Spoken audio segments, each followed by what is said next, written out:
de ce temps-là que Dieu te donne. Parce que ce temps-là ne t'appartient pas. On ne regarde pas le temps qu'il fait. On ne regarde pas ce qui se passe réellement dans ce monde. Les chrétiens dorment. Les chrétiens actuellement ne veulent plus agir.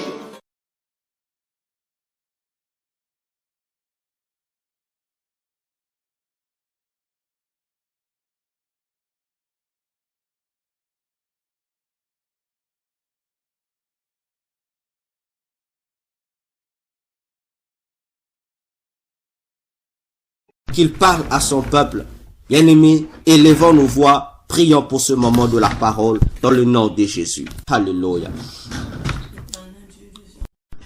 Ce temps où nous voulons t'écouter nous parler, nous voulons être instruits de toi ce matin, ô Dieu, afin que tu sois l'alpha et l'oméga.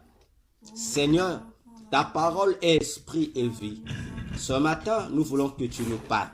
Ce matin, nous voulons être remplis de ta connaissance. Maintenant, que le Saint-Esprit nous amène dans la profondeur de la connaissance. Que le Saint-Esprit nous amène, ô Dieu, là où toi tu veux que nous atteignions pour comprendre la suite des temps qui nous reste à passer sur cette terre. Seigneur, à toi l'honneur, à toi la gloire. Nous neutralisons toute puissance anti-parole de Jésus. Nous condamnons tout esprit qui ne confesse pas ton nom, maintenant au nom de Jésus. Que tout esprit de sommeil, tout esprit d'ignorance, ce matin soit soumis à ton autorité. Dans le nom de Jésus, nous proclamons l'échec contre toute ruse du diable pour combattre ces instants de la parole. Au nom de Jésus, que l'esprit anti-révélation tombe maintenant. Que tout esprit, ô Dieu, de sommeil, de distraction, de fatigue soit vaincu. Dans le nom puissant de Jésus, il est écrit, l'esprit de Christ que nous avons reçu n'est pas l'esprit de faiblesse, ni l'esprit de timidité, mais un esprit de force et de courage. Que maintenant, cette force, ce courage nous soit doté par le Saint-Esprit, Seigneur, pour que nous soyons des disciples. Au nom de Jésus, nous avons ainsi prié. Bénis cette parole, nous disons Amen. Nous acclamons encore pour la parole de Dieu. Bien-aimés, nous nous disons encore Shalom dans le nom du Seigneur Jésus-Christ. Et ce matin, nous avons une parenthèse. Une parenthèse. Nous n'allons pas poursuivre ce matin avec notre enseignement sur la vision d'après Dieu, mais nous allons finaliser, sinon cette semaine, jusqu'à mardi, donc aujourd'hui, demain et mardi, nous allons finaliser sur le chrétien face à 2026. Déjà, la plupart d'entre nous ici avons déjà reçu cette planche. Pour certains, depuis décembre 2024, pour d'autres, depuis janvier 2025.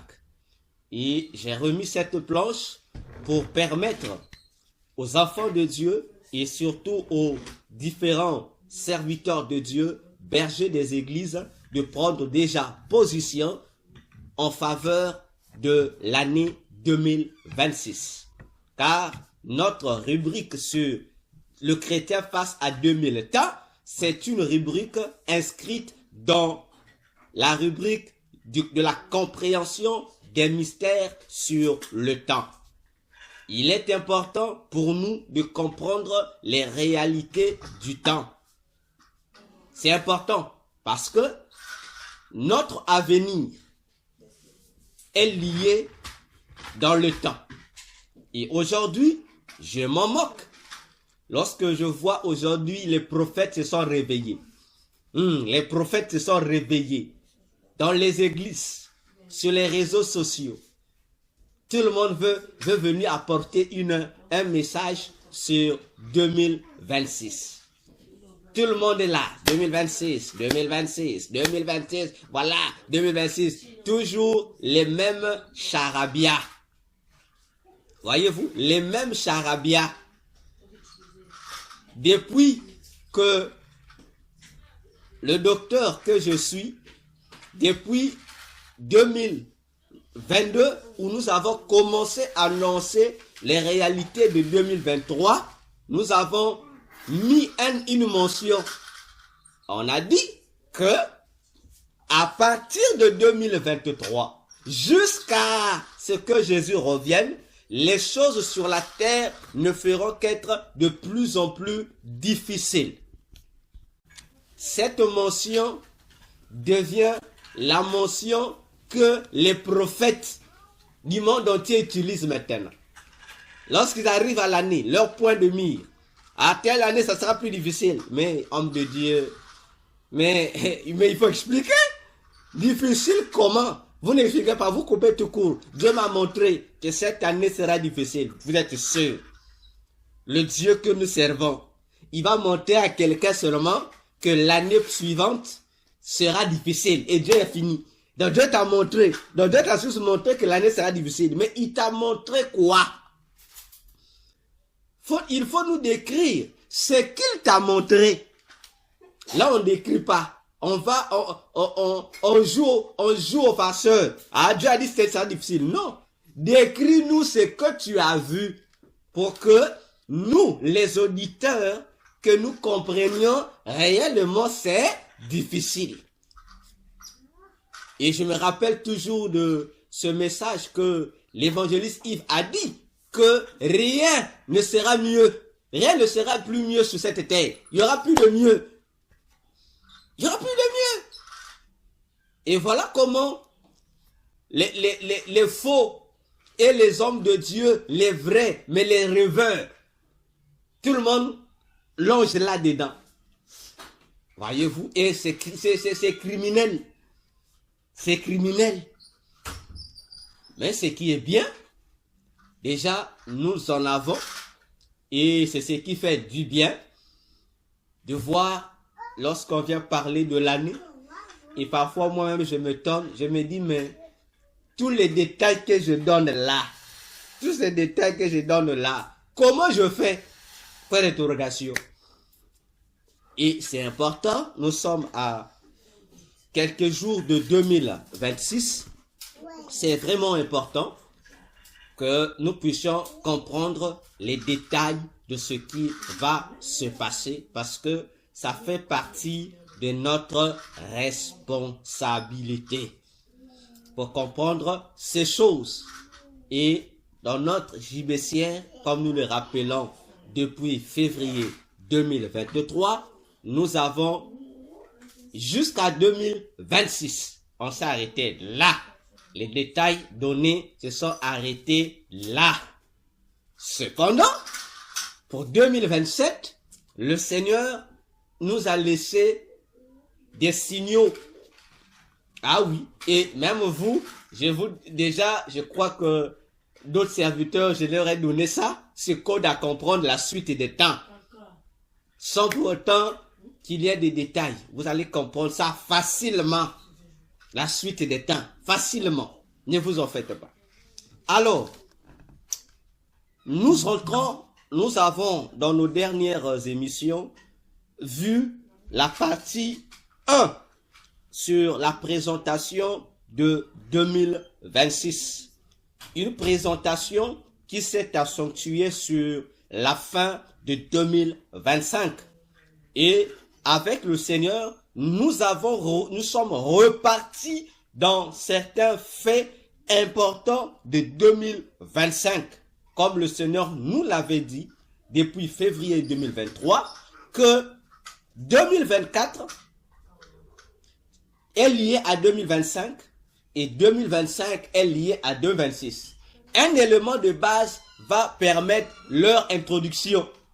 Donc la fin de 2024 va inaugurer 2025 et la fin de 2025 va inaugurer 2026. Et nous l'avons dit. Alors, aujourd'hui, nous entamons la deuxième partie que nous avons intitulée Première vision de Jésus-Christ sur 2026. Première vision de Jésus-Christ sur 2026. Alors, pendant que nous sommes en 2023, une fois que les réalités liées à 2026, plutôt à 2025, se sont éclipsées, alors les réalités de 2026 ont commencé à circuler dans cette vision. Et la première réalité de 2026, j'ai vu dans les nuages, on va dire comme ça, dans l'espace, je vais dire comme ça, une louche. Une louche, pour ceux qui sont des cuisiniers, ils savent c'est qu'est-ce qu'on appelle une louche. C'est la grosse cuillère, on va dire comme ça, avec lesquelles on tourne les aliments au feu. Vous voyez, la grande louche. Mais c'était une louche géante. Et cette louche était en or. J'aime dire l'or pur. J'aime dire comme ça. Mais brillant, brillant. Voyons-nous. Et là, cette louche était accompagnée. Donc c'est comme en dessous. Voyez? D'abord, au-dessus de la louche, il y avait la mention 2026 aussi en or, tout, donc dans la même nature que la louche. Et en dessous de 2026, il y avait les 5 anneaux des Jeux Olympiques en dessous qui accompagnaient 2026. Et il y avait en dessous de la louche en or, il y avait des nuages. Nos nuages habituels. Voyez, donc, cette louche était au-dessus des nuages. Dans l'espace, on dira entre le ciel et la terre. Voyez-vous, donc entre le ciel et la terre. Ça, c'est cet endroit-là, c'est son appellation spirituelle. Donc ça s'appelle entre le ciel et la terre. Et c'est là que cette louche y était suspendue là dans les airs. Voyez-vous? C'est cette petite image que j'ai vue qui était là. Et après l'avoir vue, c'est le Seigneur Jésus lui-même qui va donner l'explication de cette image. Et ici, j'ouvre une première parenthèse. Parce que de même que le mensonge est têtu, mais la vérité est plus têtue que le mensonge. Amen. Il y a des hommes de Dieu qui continuent à véhiculer le mensonge que Jésus était africain, il était noir de peau. Bon, vraiment, ça fait pitié. Je vous assure, lorsqu'on entend un homme de Dieu qui s'égosille de raconter ses bêtises, bon, on ne sait pas pourquoi. Et ce qui est curieux, la plupart d'hommes de Dieu qui racontent ce genre de mensonges, pour ne pas dire ce genre d'hérésie, ce sont des hommes de Dieu africains. Oui, et lorsqu'on dit que Jésus est noir, automatiquement, on rattache ça à la République démocratique du Congo. Pour dire que, voilà, comme Jésus était noir, c'est lié à la République démocratique du Congo. Et du coup, on fait de la République démocratique du Congo le jardin d'Éden de jeunesse que nous connaissons. Voyez ces genres d'abomination. Ce genre de crime spirituel, c'est un crime spirituel. Voyons-nous, c'est un crime. Parce que Jésus, depuis qu'il existe, il n'a jamais été noir. Jésus n'a jamais été noir. Nous le répétons. Jésus, lorsqu'il est dans sa divinité, il est Dieu. La couleur de sa peau, c'est la couleur blanche. Pas la couleur blanche en termes de blanc, comme on dit les blancs. Non, la couleur blanche comme la peinture blanche. C'est ça la peau de Jésus. Même les blancs, qu'on appelle les blancs, ils ne sont pas blancs. C'est juste une expression. Parce qu'il n'y a aucun blanc qui est blanc. Il n'y a pas un blanc blanc. Ça n'existe pas. Ça n'existe pas. Mais Jésus est blanc. Il est blanc comme la peinture blanche. Amen. Et lorsqu'il vint sur la terre, mais il n'était pas noir. Il était aussi blanc. Il n'était pas noir. Vous voyez un peu où vont. Et les chrétiens acceptent ça. Et on dit non. Ceux qui disent que Jésus est noir, plutôt Jésus est blanc, c'est du racisme. Non. C'est vous qui faites du racisme, qui venez dire qu'il est noir. Oh, c'est les blancs qui ont dit ça. C'est les blancs qui vous a dit ça. L'évangile ne commence pas avec les blancs. Jésus n'a pas atterri chez les blancs. Jésus a atterri chez les jaunes, les asiatiques. Israël est en Asie. Attention avec ce mensonge. Attention. Voyez. Et la caricature qui veut que Satan soit noir, c'est que les noirs disent. Voilà, on a blanchi Jésus et on a fait de Satan noir pour insulter les Africains. Mais la question est celle de savoir. La question est celle de savoir. Les images qui font de Satan noir, c'est conçu où? C'est conçu où? C'est pas la Bible qui a conçu ça. Si vous avez affaire, allez voir ceux qui ont commencé à créer ces images. Parce que l'individu qu'on noircit, qu'on rend noir, Satan n'est pas noir. Satan n'est ni noir, il n'est ni blanc. Satan est à la couleur rouge. Sa peau est rouge. Donc Satan a la même peau que les Amérindiens, on va dire comme ça. Parce que chez lui, il est rouge, comme la couleur rouge. C'est la peau du diable. Oui. Donc attention. Ne créons pas du racisme inutile. Et il y a encore d'autres qui disent non, Jésus pour montrer qu'il était noir, Ésaïe a dit qu'il n'était ni beau, il n'était pas beau. Ah, mais vrai. Vous avez lu quel Ésaïe? C'est seulement le prophète Ésaïe de la Bible. Ou ça c'est l'Ésaïe de votre village? Ésaïe n'a jamais dit que Jésus n'était pas beau. Lisez bien ce que Ésaïe dit. Ésaïe est là lorsqu'il prophétise dans ce paramètre-là. Ésaïe est en train de parler de la défiguration de Jésus. Dans sa dernière période de la croix, comment il a été défiguré. Ésaïe n'a jamais dit que Jésus n'était pas beau. Attention, pourtant, tout est là dans notre Bible. Attention, la RDC ne peut pas être le jardin d'Éden. Parce que lorsque vous dites c'est la preuve, parce que c'est là que même les sources ont commencé. C'est faux. Vous lisez quelle Genèse, vous, s'il vous plaît. Genèse dit, l'eau, la source d'eau sortait du jardin. Ce sont ses bras qui se tendaient. Et dans les 4 bras cités. Donc la source, c'est dans l'Éden. Dans le jardin d'Éden. Et lorsque cette source d'eau s'étendait, sortait hors des périmètres du jardin et s'étendait. Et dans les 4 limites ou les 4 bras du fleuve, il n'y a aucun endroit mentionné dans la Bible qui parle de l'Afrique. Ça n'existe pas, des pays africains. Ça n'existe pas. Ça n'existe pas. Il y a un qui va de l'autre côté là-bas. Chez les Assyriens. Ça reste toujours en Asie. Il y a l'autre qui va du côté de l'Arabie Saoudite. C'est pas l'Afrique, c'est l'Asie. L'autre qui va du côté de l'Euphrate, c'est où? C'est pas l'Afrique, c'est l'Asie. Bon, là les gens ont vu, on a dit, ça partait jusqu'au pays de Couche. On dit, voilà, comme Couche signifie noir. Donc, les Couches ici, on parle des Éthiopiens antiques. Donc, c'est la preuve.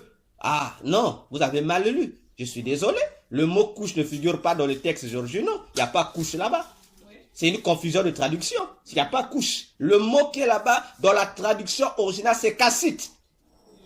Bon, les traducteurs ont traduit par couche. C'est pas couche, c'est cassite. Et lorsque vous cherchez les Kassites ont habité en Mésopotamie. Donc la Bible, dans le prolongement des pays cités, où les 4 bras, qui sert de siège pour les 4 bras, il n'y a pas un pays africain là-bas. Il n'y en a pas. Donc la logique qui se base sur ça pour prétendre que Le jardin d'Éden était en Afrique et d'autres disent que la RDC c'est une grave erreur. En tout cas, c'est un crime spirituel. Attention.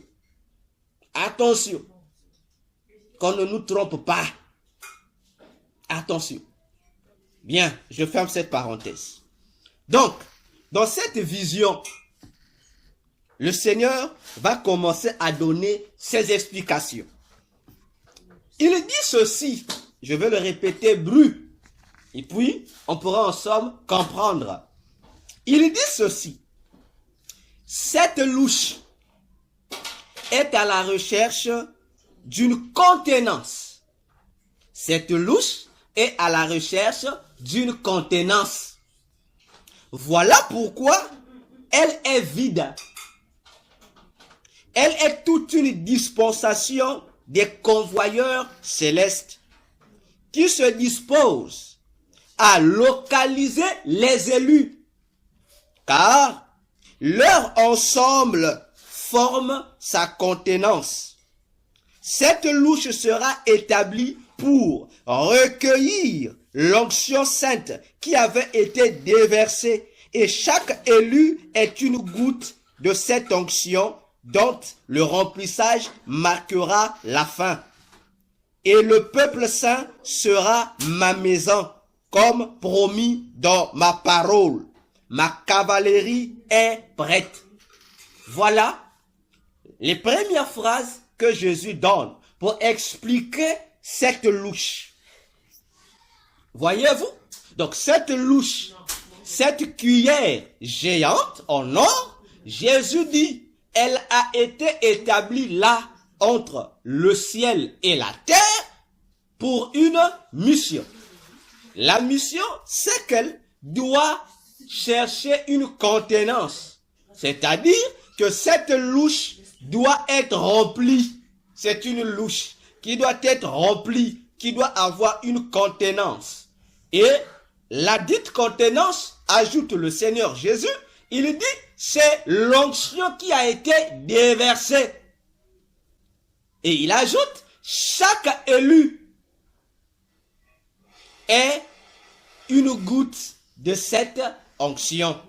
Donc, la louche qui parle de 2026 est là pour recueillir une contenance.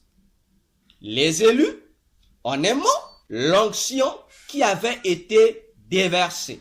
Attention, c'est sérieux. Alors, avant que je continue, on va rentrer dans les détails. Nous l'avons dit des années passées que aujourd'hui, tout le monde parle d'onction. Tu vas à gauche, l'onction. Tu reviens à droite, l'onction. Mais on oublie que l'onction, la vraie, celle qui vient du ciel,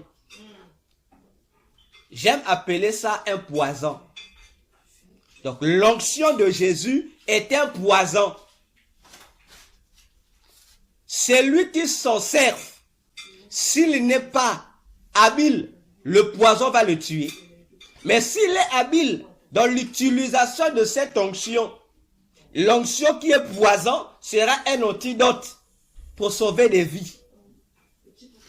Parce que l'onction, lorsqu'elle quitte le ciel et qu'elle descend sur la terre, elle ne descend pas pour faire des spectacles, non. Elle ne descend pas pour plaire aux gens, non. Mais elle descend, c'est pour accomplir l'œuvre pour laquelle elle a été demandée sur la terre. Or, lorsque nous demandons l'onction sur la terre, on doit comprendre que l'onction pour quitter le ciel afin d'atterrir sur la terre doit obéir à une exigence. Laquelle exigence? Pas celle du demandeur, mais celle du ciel.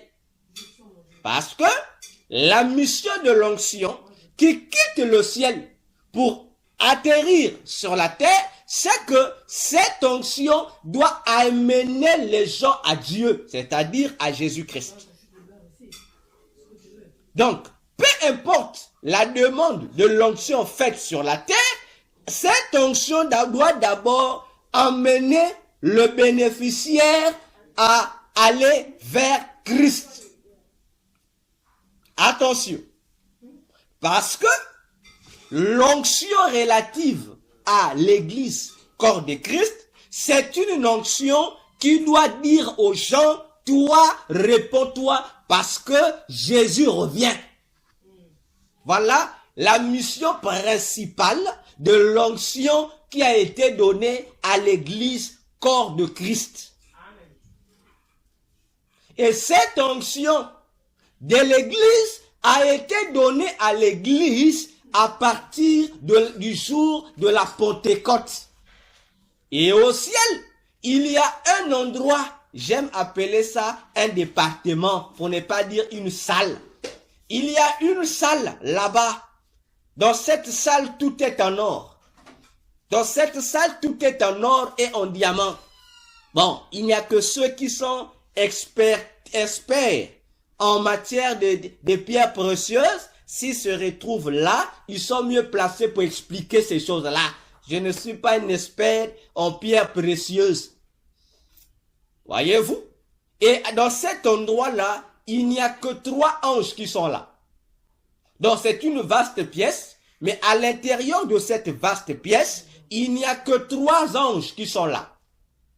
Il y a un ange supérieur qui est, on va dire, le superviseur de cet endroit, et 2 autres anges qui veillent. Mais ils veillent sur quoi? Il y a un ange qui est à gauche, il y a un ange qui est à droite. Et au milieu de ces 2 anges, il y a une grande marmite, une grosse marmite. Je dis marmite, parce que ça a la forme des marmites antiques. C'est une grosse marmite géante qui est là. Et à l'intérieur de cette marmite, il y a on va appeler ça on va dire une huile. Voilà. On va dire une huile comme ça. Mais cette huile a la couleur verte, la couleur verte de nuit. Je vais dire comme ça, vous comprenez mon langage. Donc la couleur verte là, donc c'est un vert lié au noir. Donc c'est un vert qui tend vers le nuit. Comme on dit bleu de nuit. Voilà, c'est un vert de nuit. J'appelle ça souvent comme ça. Voyez-vous? Et cette marmite, c'est ça le stock de l'onction qui a été donné pour la dispensation de l'Église, corps de Christ. Et l'onction là-bas est presque à la fin. Je vous assure, l'onction est presque à la fin. Bientôt, ça va atteindre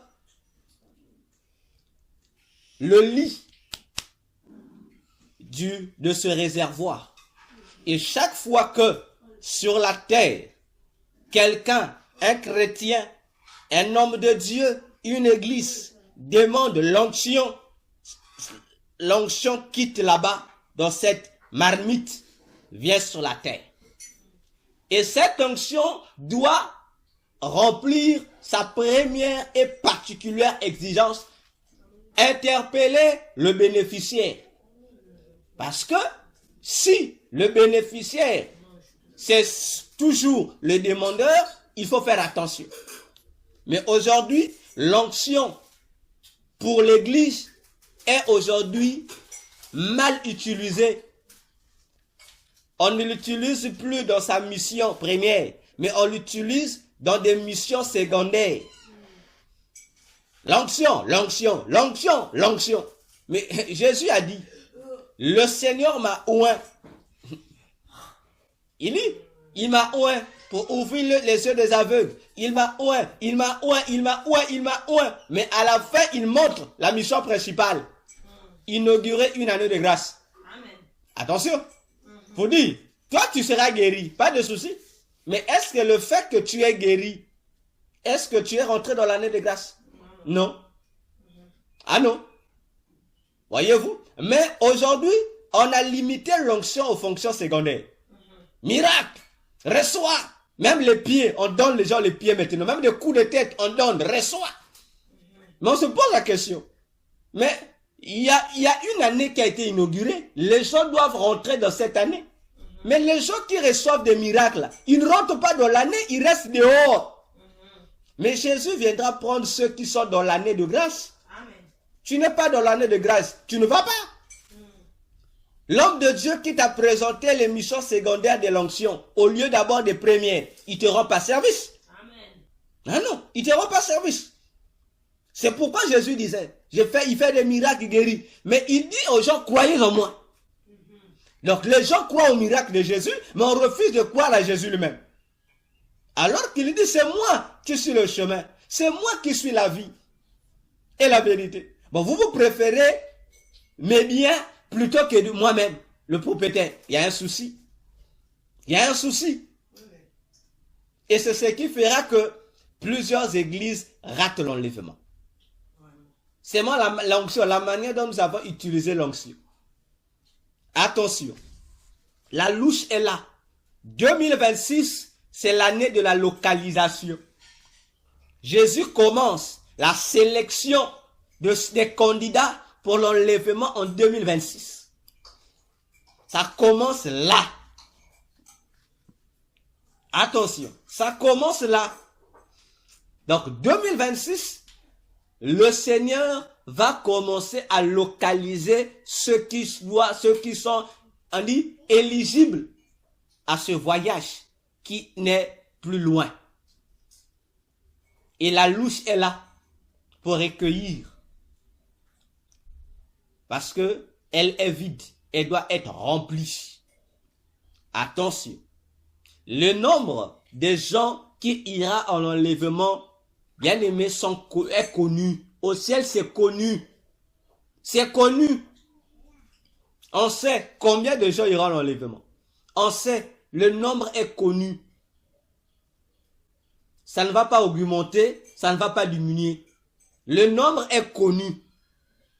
C'est pourquoi le Seigneur se permet d'utiliser ses serviteurs et ses servantes pour intensifier l'appel à la repentance.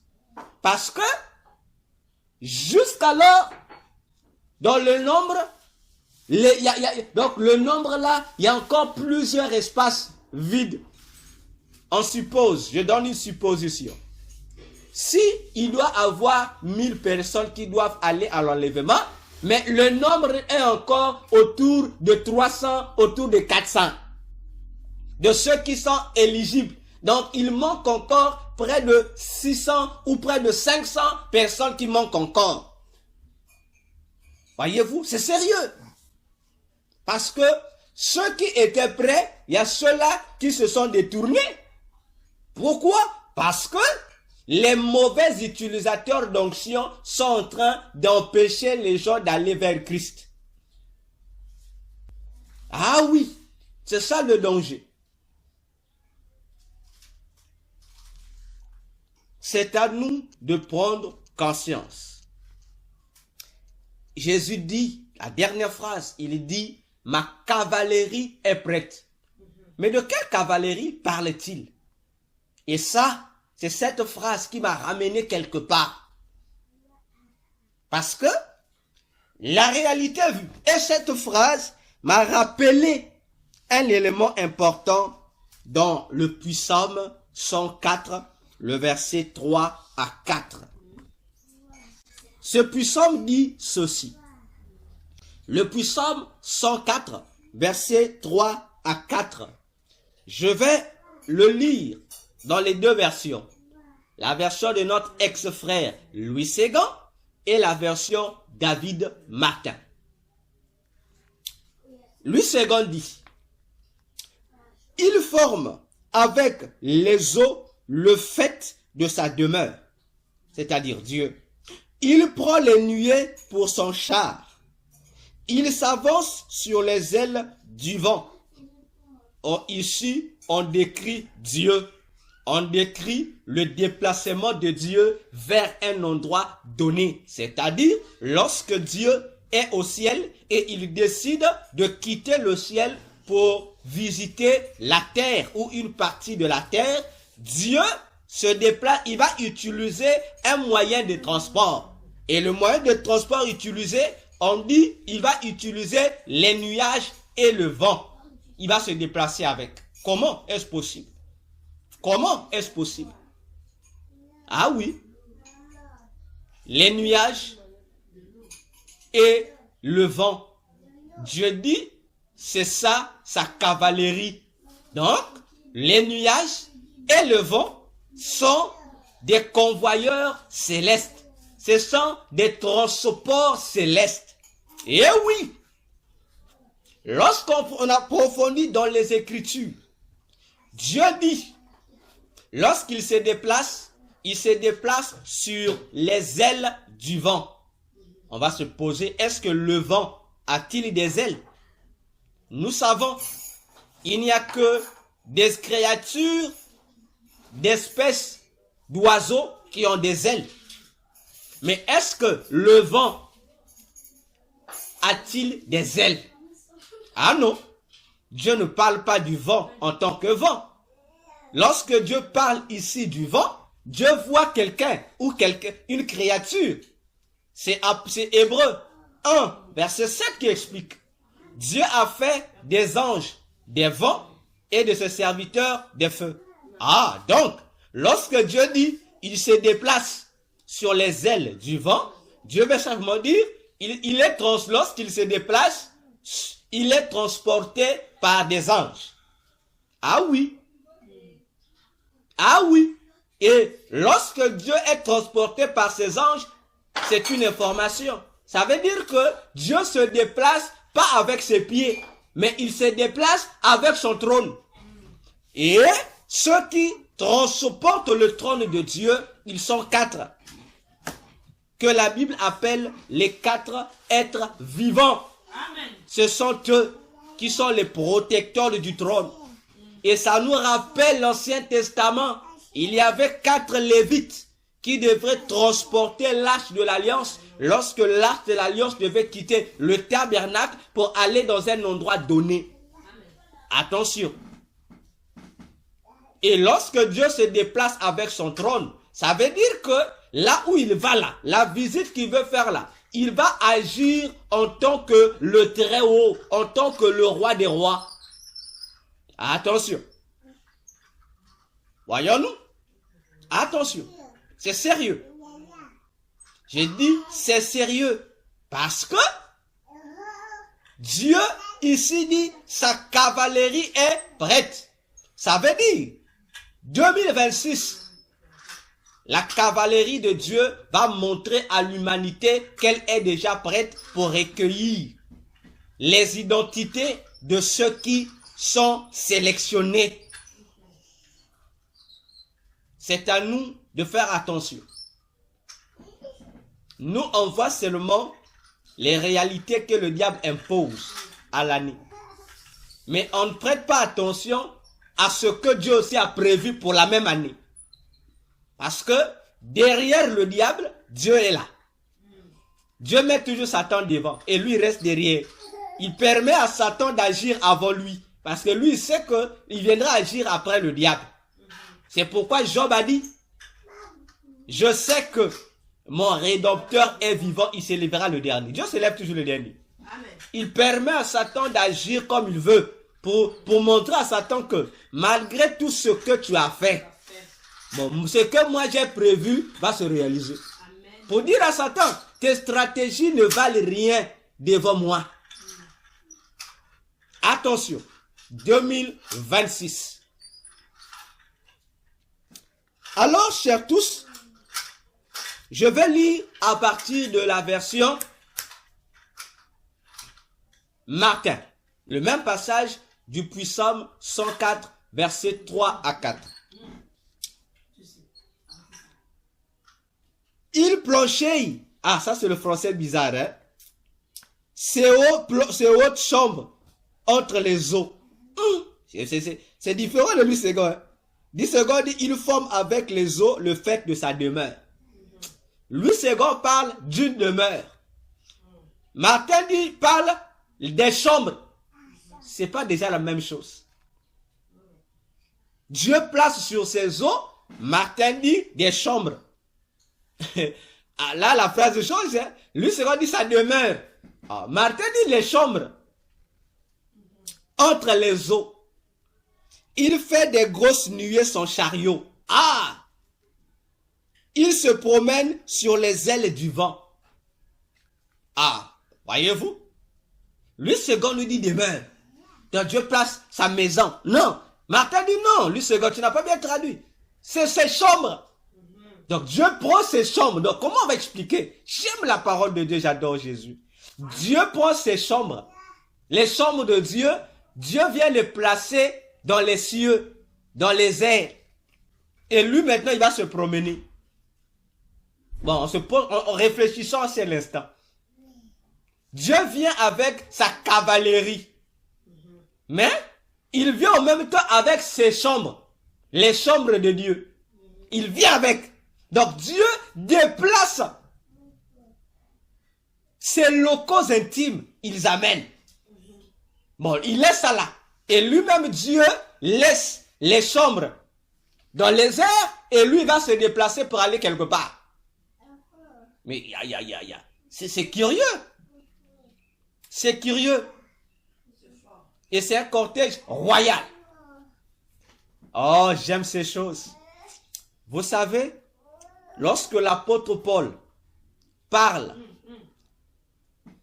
dans 1 Thessaloniciens 4, lorsqu'il parle de notre rencontre avec Dieu, il dit nous irons rencontrer Christ dans les airs. Le verbe là, rencontrer. Bon, en français c'est rencontrer, hein? Mais en grec c'est pas rencontrer. Hein? Ah non. Ce verbe là en grec, ça signifie aller à la rencontre d'un roi. Donc si on traduit correctement ce que Paul dit, Paul ne dit pas que nous serons à la rencontre ici dans les airs. Non, il dit nous irons rencontrer un roi dans les airs. Mais on va rencontrer un roi dans les airs, pourquoi? Mais c'est parce que on doit aller dans les noces. Celui qui parle de noces, il parle des chambres. Parce que les noces se passent dans la chambre. Attention. Et Jésus a dit, dans Jean 14, versets 1 à 3, il y a plusieurs demeures dans la maison de mon Père. Il n'a pas dit il y a une, plusieurs demeures. Mais moi, je m'en vais vous préparer des places. Bon, Louis II nous amène une demeure. Dieu a dit des demeures. Donc, dans la demeure de Dieu, il y a des demeures. Attention, c'est sérieux. Et il y a une prophétie qui a été donnée dans le livre d'Ésaïe.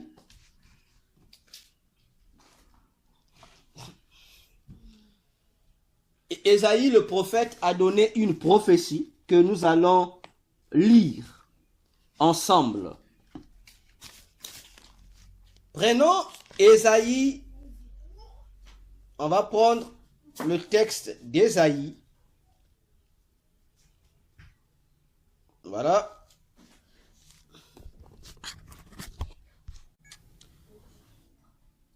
Je ne sais pas si on va appeler ça coïncidence. C'est à vous de voir. Mais moi, je sais que dans la Bible, il n'y a pas de coïncidence. On va lire Ésaïe chapitre 26. Ah, j'aime la Bible. Ésaïe 26. On va prendre... vous pouvez lire tous les chapitres, vous allez comprendre. C'est le même message. Mais je prends les deux derniers versets. Je prends du verset 19 jusqu'au verset 21.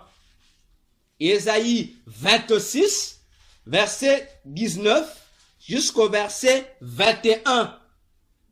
On va voir quel rapport avec 2026. Pourquoi seulement Ésaïe 26 qui doit dire des choses relatives à 2026?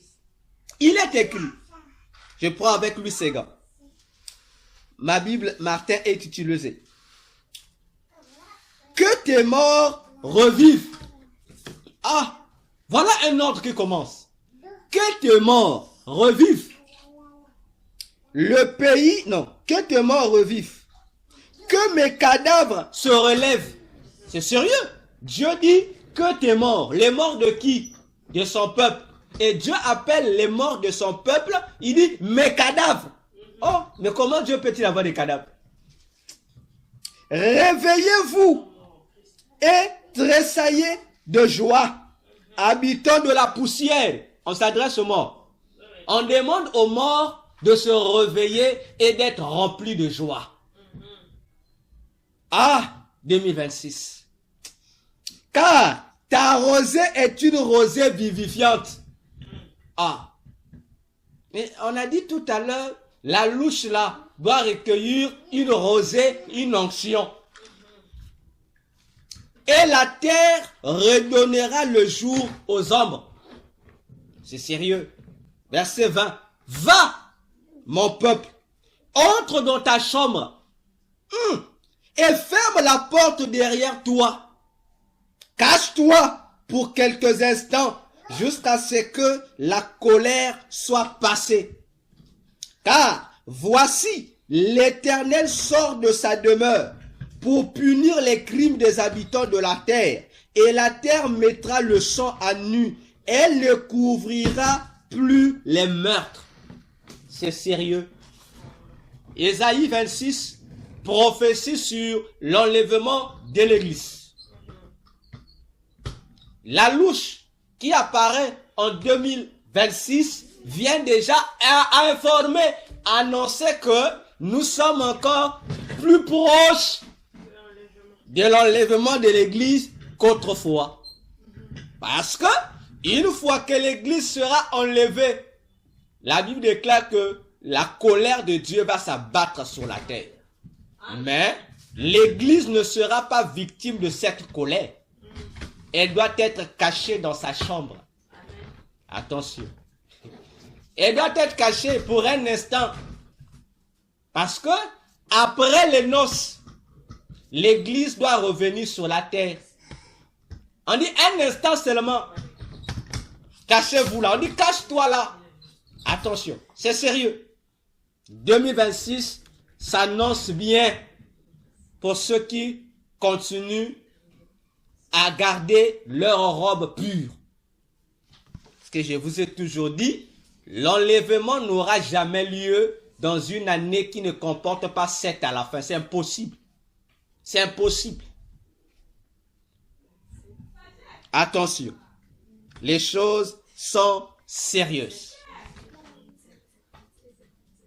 Donc, la louche là, cette cuillère géante, c'est le char ou le chariot de Dieu qui vient remplir une mission, qui vient inspecter les lieux, qui vient faire un état des lieux pour voir si ceux qui doivent rentrer dans leur chambre sont prêts ou pas. Car c'est là que les choses sérieuses vont encore être plus sérieuses pour le retour de Jésus, l'enlèvement de l'Église. Pour dire que 2026 est donc l'année où le ciel se mobilise pour apprêter le convoyeur céleste destiné à l'escorte des saints en Christ vers leur demeure céleste. Rappelons-nous, bien-aimés en Christ, en 2023, la vision que le Seigneur avait donnée. Nous sommes en 2022, en septembre 2022, la vision que le Seigneur avait donnée à propos de 2023 pour son peuple.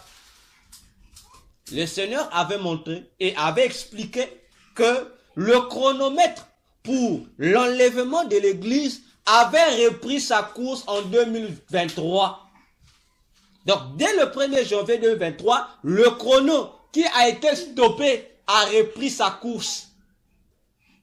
Et si 2026, ceux qui doivent escorter les saints dans ce voyage de l'enlèvement de l'Église viennent faire l'inspection de lieux, que les chrétiens fassent attention. Parce que l'Église rêve. L'Église pense que, comme dit Pierre, tel que tout existe seulement, tout reste comme ça, il n'y a rien de changé. Non, mais c'est parce que l'Église est tombée dans la maladie de l'Église de Laodicée. L'Église est devenue aveugle aux choses du ciel. L'Église est devenue insensible à la température du ciel.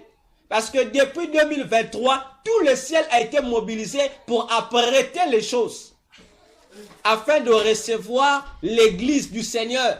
Depuis 2023, par rapport à notre calendrier, à nous, les terrestres. Attention, parce que les responsables du maquillage de l'épouse de Jésus dans le ciel, ce sont les 4 êtres vivants, ceux qui sont les transporteurs du char de Dieu. Attention, c'est sérieux. Accompagnés des 12 conseillers, les 24 conseillers de Dieu. Les 24 anciens. Attention. Attention, c'est sérieux. Parce que pendant que 2026 va commencer avec un début d'un faux bonheur pour le monde entier, nous l'avons démontré, les chrétiens seront encore de plus en plus déconnectés de Dieu. Ils vont préférer le faux espoir que le monde va leur communiquer plutôt que du vrai espoir que la parole de Dieu communique depuis des siècles. Et c'est ce qui fera que le nombre, le quota soit retardé. Ah oui, je vous assure. Romains 11, 25 le dit. Il y a un nombre donné, connu du ciel, de la totalité de ceux qui doivent aller à l'enlèvement de l'église. Mais ce nombre tarde. Pourquoi? Mais parce que les églises ne font plus correctement leur boulot. Au lieu d'inviter les gens à s'inscrire sur cette liste, mais on invite les gens à autre chose. On a oublié cette liste pour autre chose. Attention. Je dis bien attention. Parce que lorsqu'on parle de l'enlèvement de l'église, les gens pensent que c'est une blague. Les gens, lorsque l'apôtre Pierre a dit qu'il viendra des moqueurs qui vont se moquer du retour de Jésus, et nous l'avons vu plusieurs fois, le mot moqueur employé là-bas, ce n'est pas moqueur païen, non. Le mot en grec qui traduit moqueur, c'est un mot qui désigne les prêtres de Dieu qui vont profaner l'œuvre de Dieu. Attention, ce n'est pas les païens. Parce que nous, lorsqu'on lit ça en français, on a l'impression que ceux qui vont commencer à dénigrer l'enlèvement de l'église, c'est les païens. Non, c'est les chrétiens, les sacrificateurs, les serviteurs de Dieu, qui vont eux-mêmes, qui est censé préparer le peuple à ce rendez-vous, c'est encore eux qui vont commencer à se moquer de cela, à aider les gens, les croyants comme les païens, à ne plus faire confiance à ce rendez-vous. Et c'est ce que nous sommes en train de voir. Pierre avait parlé de ça depuis longtemps. Et aujourd'hui, on le voit sur les réseaux sociaux, dans les chaînes radio, dans les chaînes télévisées, combien de serviteurs et de servantes de Dieu, des hommes de Dieu, des prophètes, des docteurs, des évangélistes, des apôtres, des pasteurs, des anciens d'église, des gourous qui viennent vous dire, voilà, Jésus ne reviendra plus. Il n'y a aucun verset dans la Bible qui dit que Jésus reviendra, que c'était déjà passé. Frère, faites attention. Lorsque vous voyez un homme de Dieu, peu importe sa carrure, peu importe sa douceur, peu importe son état, peu importe sa sainteté, qui viennent vous dire ce genre de bêtises, comprenez que, comme je le dis, droitement, les yeux ouverts, sans froid aux yeux, c'est un agent du diable. Qu'ils en soient conscients ou inconscients, c'est un agent du diable. Car tous les démons savent que Jésus revient. L'ordre de faire croire aux gens que Jésus ne reviendra plus, que c'est encore loin, c'est une déclaration qui a été donnée par le diable et il le répète dans ses réunions. Il dit à ses agents, allez dire aux chrétiens que soit leur maître ne viendra plus. faut leur dire, c'est encore très loin. Et aujourd'hui, plusieurs chrétiens ont été séduits par l'ordre du diable. Et c'est un danger. C'est un danger grave. C'est à nous de prendre conscience. 2026, c'est donc l'année du positionnement des chars de Dieu. Rappelez-vous, l'ange qui doit sonner la 7e trompette pour déclencher cet enlèvement est déjà à son poste au lieu où on doit recevoir l'épouse depuis 2007. Imaginez-vous, le ciel, le temps n'est pas calculé comme notre temps, mais le temps où il est correspond chez nous à l'année 2007. Imaginons-nous, il est là depuis 2007 avec sa trompette dans la bouche, ses regards tournés vers Jésus. Il attend le signal. Et tous les anges qui gèrent les temps prophétiques dans cette salle se demandent, mais pourquoi il est déjà temps? Lorsque eux ils voient l'heure, il est déjà minuit. Mais pourquoi le Très-Haut ne donne-t-il pas l'ordre pour que le patron sonne afin que nous recevions l'épouse? Frère, pendant que des milliers d'anges qui gèrent ce que toi et moi nous appelons le temps, pour eux, les responsables du temps, le vrai temps, pas le faux temps, le vrai, et ils savent qu'il est temps. Amen. Mais ils se tournent. Comment? Leur créateur n'a pas encore donné l'ordre. Frère, faites attention. Hein. Les anges sont prêts pour recevoir l'épouse. Amen. Mais le maître des anges, il regarde que l'épouse en question, elle-même n'est pas encore prête. Il y a un souci. Il y a une décadence. Parce que, d'après les statistiques du ciel, l'épouse devait être prête. Mais lorsqu'on regarde sur la terre, l'épouse n'est pas prête. Il y a un paradoxe. Il y a un paradoxe. C'est comme quelqu'un qu'on dit aujourd'hui, 28 décembre, la personne doit recevoir son salaire. Déjà signé. Mais on l'a signé. La personne a la signature en main. Mais il n'a pas encore obtenu son salaire. Il y a un souci. On doit comprendre qui a bloqué, le comptable ou c'est l'individu qui ne s'est pas encore retrouvé auprès du comptable pour percevoir son salaire. Il y a un problème. C'est pourquoi, comme ceux qui sont établis pour remplir la liste sont distraits, le Seigneur va prendre ceux qui n'étaient pas qualifiés, il va les remplacer. On doit faire attention avec le ciel. Le Seigneur, depuis 2007 jusqu'à aujourd'hui, ça fait combien d'années il est patient?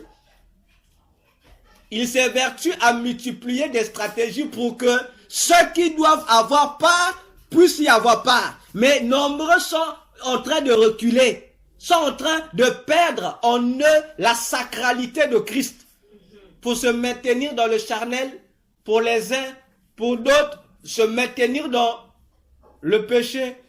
C'est un danger. C'est un danger.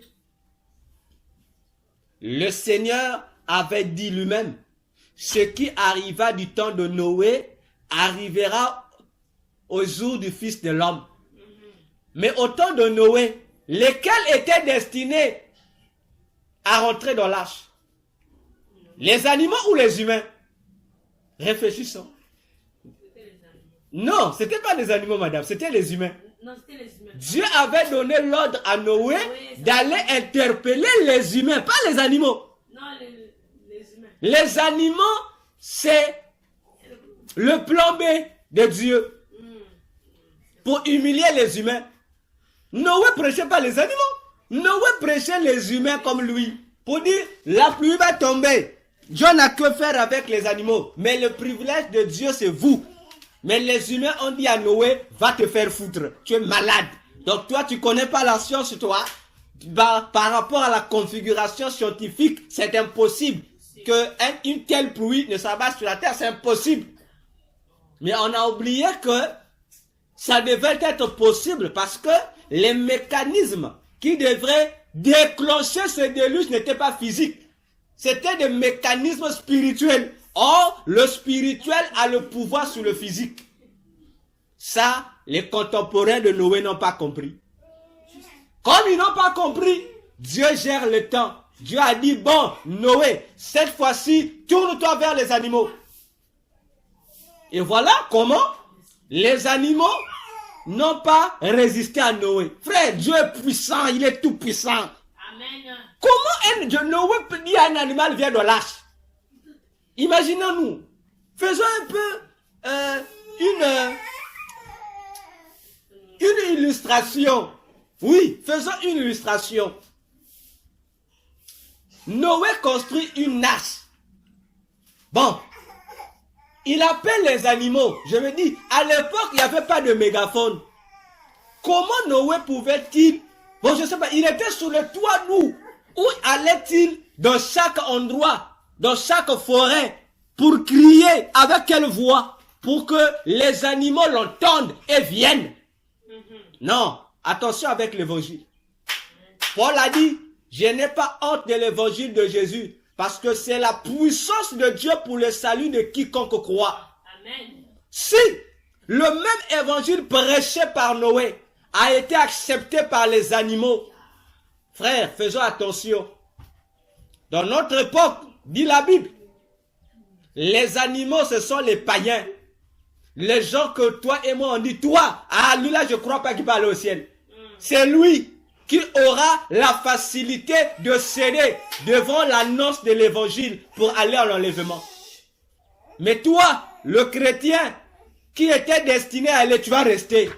Voilà encore, Jésus pouvait dire aux chefs religieux, il leur a dit, les prostituées vous dévanceront au ciel. C'est une injure. Toi, Jésus, tu viens dire à un grand prêtre qu'une prostituée va le dévancer au ciel. C'est une injure. Ah oui.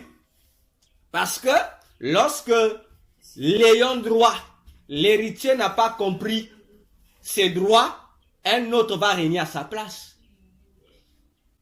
Voilà comment Marie de Magdala est allée au ciel. Les souverains sacrificateurs de l'époque ne sont pas allés au ciel. Attention. Ce qui était, comme a dit Jésus tout le long du début de cette affaire de 2,26, c'est ce qui reviendra. Plusieurs païens, je vous assure, plusieurs païens, quelques secondes avant l'enlèvement, vont se convertir dans l'enlèvement. Toi, le pasteur, qui devient tourneur, qui a confondu les missions, tu vas rester. Toi, l'homme de feu, comme aujourd'hui, ils ont maintenant des noms. Archipasteur, le prophète, l'œil de Dieu. Donc, ils ont des noms là. Vous tous qui avez des noms là, vous les hommes de Dieu, vous allez rester avec vos titres. Mais le païen là, le fumeur de chanvre, qui lorsqu'il passe devant l'église, l'insulte l'église là, lui, dans quelques minutes avant l'enlèvement, il va prendre conscience, il a cru, il va. Comme le brigand sur la croix. Le brigand sur la croix, dans le peu de dans moins d'une heure, il est sauvé. Dans moins d'une heure, il est allé au ciel. Lui, le brigand, il n'a pas eu le temps de faire des exercices de jeûne, de faire des exercices de prière. Il n'a pas eu ce temps. Il n'en a pas eu. Le temps de connaître les grands mystères, il n'en a pas eu. Le temps de les prophéties sur Dubaï, il n'en a pas eu. Lui, le brigand, il est sur la croix, en train d'être puni pour son crime. Mais il a compris là, dans les dernières heures de sa vie, ce qu'il n'a pas pu faire pendant qu'il était sur la terre. Je vous apprends, le brigand sur la croix était disciple de Jésus. Ah, on va dire, mais oui, tous les disciples là, les gens qu'on a crucifiés là, c'était des disciples de Jésus. Ils faisaient partie de la foule qui accompagnait Jésus, y compris Barabbas. Barabbas était dans le clan des disciples qui accompagnaient Jésus. Ah, voilà. Ils étaient là. La seule différence, c'est que eux, ils suivaient Jésus. Ils avaient une autre conception de Jésus. Parce que les Barabbas, Contrairement à ce que nos traducteurs de la Bible nous ont fait croire que c'était des bandits. Non, non, non. C'était pas des bandits. C'était des lestes. En grec, lestes ne veut pas dire bandit. Lestes veut dire, comme aujourd'hui, on dira un révolutionnaire. Donc, les Barabbas et ses confrères qu'on a crucifiés là-bas, c'était des gens qui suivaient Jésus, des disciples de Jésus, mais qui appartenaient au mouvement révolutionnaire qu'on appelait, il y en avait plusieurs. Il y avait les Zélotes, il y avait les Sicaristes. D'ailleurs, Judas faisait partie du mouvement des Sicaristes. L'apôtre Pierre et l'autre Simon, les Zélotes, les deux aussi faisaient partie de l'autre mouvement des Zélotes. C'était des révolutionnaires. Ah oui. Mais ils suivaient Jésus, ces révolutionnaires-là, avec l'idée que Jésus doit taper les Romains. Mais lorsqu'ils ont compris que Jésus ne faisait pas ça, c'est là qu'ils ont voulu Barabbas a pris le dessus sur cette masse pour dire, bon, donc nous on va faire les choses à notre manière. Non, on ne force pas Dieu, on ne fait pas à la place de Dieu. Dieu a prévu chaque chose pour un temps. Mais le brigand sur la croix a compris, tout le temps que je suis resté à suivre Jésus, je ne suivais pas Jésus comme il se doit. Pour moi, il n'était pas le Messie dont j'attendais là, le Messie selon Dieu. Mais il était le Messie selon nos idéologies révolutionnaires. Il dit non, je dois me rattraper. Il a seulement dit, je reconnais que moi je suis un pécheur. Il dit, Jésus, souviens-toi de moi lorsque tu reviendras dans ton règne. Jésus a dit, non, tu es en retard. Pour le moment là, ce n'est pas l'heure d'abord du retour là. Pour le moment, c'est l'heure, le départ c'est maintenant. Toi, comme tu parles du retour, mais moi je te parle de maintenant. Il est parti, il n'a pas été baptisé. Il est parti. Hein? Attention avec les animaux qui sont rentrés dans l'arche. Le païen de ton quartier, il va te dépasser, toi homme de Dieu, qui a 5000 brebis dans l'église. Le païen là, lui va te dépasser. Il va aller au ciel, toi tu restes. Donc faisons attention. Je vous assure, faisons attention. Ah oui, faisons attention. Bien. Alors, bien-aimés dans le Seigneur, je rappelle encore que la sélection des gens qui doivent aller à l'enlèvement se font par les anges des églises. C'est eux qui vont le faire. Attention, c'est leur responsabilité. Ainsi, 2026, c'est la séparation entre les eaux d'en haut et les eaux d'en bas. Attention, c'est la même eau. Rappelez-vous de Genèse 1, verset 6 à 8. La même eau, mais a été séparée en deux. Il y a des eaux qui sont restées en haut et il y a des eaux qui sont restées en bas. Les eaux qui sont restées en haut, on les a appelées les cieux. Les eaux qui sont restées en bas, plus tard ont porté une appellation, on dit le sec. Attention. Et l'enlèvement de l'église n'est pas pour les gens qui appartiennent à la terre. Le sec, non. Ça appartient aux gens qui appartiennent aux cieux. C'est-à-dire les gens qui ne sont pas secs, mais les gens qui sont humides. Parce que il y a une contenance qui les empêche d'être secs. C'est l'onction de Dieu. C'est l'onction de Dieu. Celui qui n'a pas l'onction de Dieu en lui, c'est quelqu'un qui s'est déchaissé. Parce que le Psaume 1, tout le chapitre nous donne une information. On dit, c'est lui qui est passionné, qui devient amoureux de la loi de l'Éternel, il est semblable à un arbre qu'on a planté auprès d'un cours d'eau. Il ne flétrit pas. Attention, mais celui qui n'est pas attaché à la parole de Dieu, c'est un arbre qui finit par se déchausser parce qu'il n'est pas planté là où il y a un courant d'eau. N'est-ce pas? Or, l'eau, Jésus a dit dans Jean 7, verset 34 à 37, il a dit, celui qui croira en moi, les fleuves d'eau vive couleront en lui. Ah, donc, l'eau de la vie, c'est le Saint-Esprit que nous recevons. Mais, pour que l'eau de la vie entre en toi, tu dois d'abord t'habituer à accepter la loi. Parce que la parole de Dieu, c'est Jésus. Tu acceptes Jésus, la parole de Dieu qui t'est annoncée. Tu remplis les critères de Romains 10, 17. La foi vient de ce qu'on entend et ce qu'on entend vient de la parole de Christ. Là, tu as droit au fleuve d'eau vive. Pour faire de toi un arbre qui ne sera pas victime de la sécheresse. Attention aux chrétiens qui ne se préparent pas pour le retour de Jésus. Le Saint-Esprit que vous avez là, il faut bien voir s'il est encore en toi ou pas.